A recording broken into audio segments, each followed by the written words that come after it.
कहानी ऐसी जो अनमोल सीख दे। चिंता से चतुराई घटे, घटे रूप और ज्ञान। चिंता बड़ी अभागिनी, चिंता चिता समान। तुलसी भरोसे राम के, निर्भय हो के सोए। अनहोनी होनी नहीं, होनी होए सो होए। मदद करना सीखिए फायदे के बगैर, मिलना जुलना सीखिए मतलब के बगैर, जिंदगी जीना सीखिए दिखावे के बगैर। कहते हैं ना कि अंधेरा वहां नहीं है जहां तन गरीब है, अंधेरा वहां है जहां मन गरीब है। महाराज और बंदर की चतुराई। हिंदी कहानी। बहुत समय पहले की बात है। एक छोटे से राज्य में एक राजा राज करता था। वह राजा बड़ा अहंकारी और घमंडी था। उसे यह विश्वास था कि वह सबसे बुद्धिमान और शूरवीर है। वह हमेशा अपने दरबार में खुद को सबसे ऊपर समझता था और किसी की सलाह नहीं मानता था। एक दिन राजा ने अपने मंत्री से कहा, मुझे एक ऐसा सवाल पूछो जिसका जवाब केवल मैं ही दे सकूं, ताकि मुझसे यह साबित हो सके कि मैं सबसे बुद्धिमान हूँ। मंत्री थोड़ी देर सोचा और फिर राजा के बोला, महाराज आपका सवाल यह है, क्या आप मुझे बता सकते हैं कि इस राज्य में सबसे चतुर कौन है? राजा ने यह सुनकर सोचा, यह तो आसान सवाल है, मैं खुद को सबसे चतुर कह दूंगा।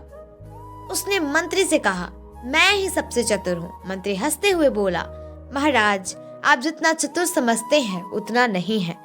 इस राज्य में एक बंदर भी आपसे ज्यादा चतुर है। राजा को यह सुनकर बहुत गुस्सा आया। उसने मंत्री से कहा, तुम्हारी यह बात मुझे सहन नहीं होगी। अगर तुम मुझे यह साबित कर सको कि बंदर मुझसे ज्यादा चतुर है तो मैं तुम्हें उपहार दूंगा, लेकिन अगर यह साबित नहीं हुआ तो तुम्हारी नौकरी जा सकती है। मंत्री मुस्कुराया और कहा, महाराज अगर आप चाहे तो हम यह साबित कर सकते हैं, लेकिन इसके लिए आपको एक चुनौती स्वीकार करनी होगी। राजा ने कहा, क्या चुनौती है? मंत्री बोला, कल हम दरबार में एक बंदर लाएंगे और हम उसे यह दिखाने की कोशिश करेंगे कि वह आपकी तरह बैठ सकता है, आपकी तरह खड़ा हो सकता है और आपकी तरह शाही मुद्रा में चल सकता है। अगर बंदर ऐसा कर पाया इसका मतलब वह आपसे चतुर है। राजा ने सोचा, यह तो बहुत आसान होगा, मैं तो बस सब कुछ बेहतर कर सकता हूँ। और अगले दिन बंदर को दरबार में लाया गया। मंत्री ने पहले बंदर को राजा की तरह बैठने को कहा। बंदर तुरंत बैठ गया, बिल्कुल वैसे ही जैसे राजा बैठता था। राजा ने यह देखकर हंसी उड़ाई।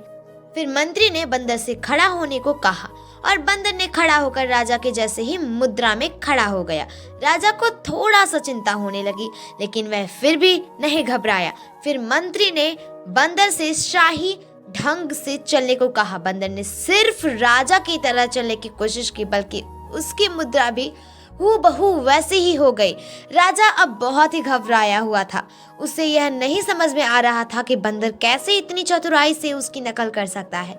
जब मंत्री ने बंदर की चतुराई का प्रमाण दिया तो राजा को यह एहसास हुआ कि उससे अपनी घमंड की वजह से अपनी चतुराई और समझ को खो दिया था। राजा ने सबके सामने माना कि वह बंदर से कम चतुर है और उसने अपनी गलतियों को सुधारने की ठानी। उसने मंत्री से कहा, तुमने मुझे मेरी गलती का एहसास दिलाया, अब मैं आपको सम्मान दूंगा और घमंड को छोड़ दूंगा। इसके बाद राजा ने अपनी नीतियों में बदलाव किया और सही प्रजा के साथ अच्छे से व्यवहार करा। वह अब किसी को भी हल्के में नहीं लेता था और समझने लगा था कि असली चतुराई दूसरों को सम्मान देने और समझने में होती है, न कि खुद को सबसे ऊपर मानने में। दोस्तों, इस कहानी से यही सीख मिलता है कि घमंड और अहंकार के चलते इंसान अपनी चतुराई खो सकता है। सच्ची समझदारी दूसरों की इज्जत करने में होती है। कभी भी स्वयं पर घमंड मत करना। पत्थर भी भारी होकर पानी में अपना वजूद खो देता है। घमंड किसी का भी नहीं रहता साहब। टूटने से पहले गुल्लक को भी लगता है कि सारे पैसे सिर्फ उसी के हैं।